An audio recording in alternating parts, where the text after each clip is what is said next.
ಇದೇನೋ ಹೇಳೋಕ್ಕೋಗುತ್ತೆ, ಏನೋ ಉಪದೇಶ ಮಾಡೋಕ್ಕೋಗುತ್ತೆ ಅಂತೆಲ್ಲ ನಾವೇನು ಹೇಳೋದಿಲ್ಲ. ಇದು ಸಿಂಪಲ್ ಸಿನಿಮಾ. ಒಂದು ಸಿನಿಮಾ ಎಂಟರ್ಟೈನ್ಮೆಂಟ್ ಕೊಡ್ತಾನೆ, ತಲೆಗೆ ಹುಳ ಬಿಡುವಂಥ ಒಂದು ಸಿನಿಮಾ.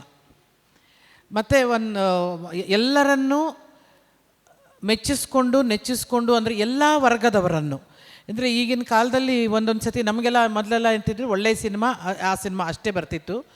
ಈಗ ವರ್ಗಗಳು ಆಗೋಗಿದೆ.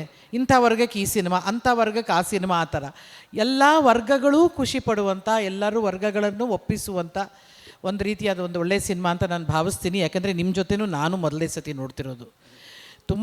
ತುಂಬ ಹೇಳ್ತಿದ್ದೀರಾ ತಾರಮ್ಮ ಅಂತಂದರೆ ಆಮೇಲೆ ತಿರ್ಗಿ ನೀವು ನನ್ನ ಕ್ವಶನ್ ಕೇಳ್ಬಿಡ್ತೀರಾ ಅಂತ ಭಯ ನನಗೆ.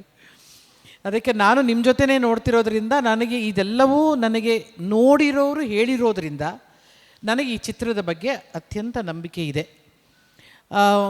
ಮತ್ತು ನನ್ನ ಪಕ್ಕದಲ್ಲಿ ಕುಳಿತರು ಚಂದನ್ ಶೆಟ್ಟಿ, ಮೊಟ್ಟ ಮೊದಲ ಬಾರಿಗೆ ಅವನು ಸಂಪೂರ್ಣವಾಗಿ ನಾಯಕ ನಟನಾಗಿ ಅಭಿನಯ ಮಾಡಿರೋದು, ಇದರಲ್ಲಿ ತೊಡಗಿಸ್ಕೊಂಡಿರೋದು. ಬಟ್ ಈ ಚಿತ್ರದಲ್ಲಿ ಅವನ ನೋಡಿದ್ರೆ ಇದು ಚಂದನ್ ಶೆಟ್ಟಿನಾ ಅಂತ ನಿಮಗೆ ಸಂದೇಹ ಬರೋ ಥರ ಇದ್ದಾನೆ. ಯಾವುದೋ ಒಂದು ರೆಟ್ರೋ ಲುಕ್ಕಲ್ಲಿ ಇದ್ದಾನೆ. ಅಂದರೆ ಈ ಚಿತ್ರಕ್ಕೋಸ್ಕರ ಸುಜಯ್ ಶಾಸ್ತ್ರಿಯವರು ಅವನಿಗೆ ಸಿಕ್ಕಾಪಟ್ಟೆ ತಿನ್ನಿಸಿ ಒಂದು 3-4 ದಿನ ಅವನಿಗೆ ಚೆನ್ನಾಗಿ ನೋಡಿಕೊಂಡು ಅವನಿಗೆಲ್ಲ ಆರೈಕೆ ಮಾಡಿ ಅವನನ್ನು ಎಷ್ಟು ದಪ್ಪ ಮಾಡಲಿಕ್ಕೆ ಸಾಧ್ಯ. ಸತ್ಯ ಕಣ್ರಿ, ನೀವು ನೋಡಿದ್ರೆ, ನೀವು ಪಿಕ್ಚರಲ್ಲಿ ನೋಡಿದಾಗ ಗೊತ್ತಾಗುತ್ತೆ ಎಷ್ಟು ಇವನನ್ನು ದಪ್ಪ ಮಾಡಲಿಕ್ಕೆ ಸಾಧ್ಯ. ಅಷ್ಟು ಅಚ್ಚುಕಟ್ಟಾಗಿ ದಪ್ಪ ಮಾಡಿ ಆಮೇಲೆ ಸೆಟ್ ಕರ್ಕೊಂಬಂದರು.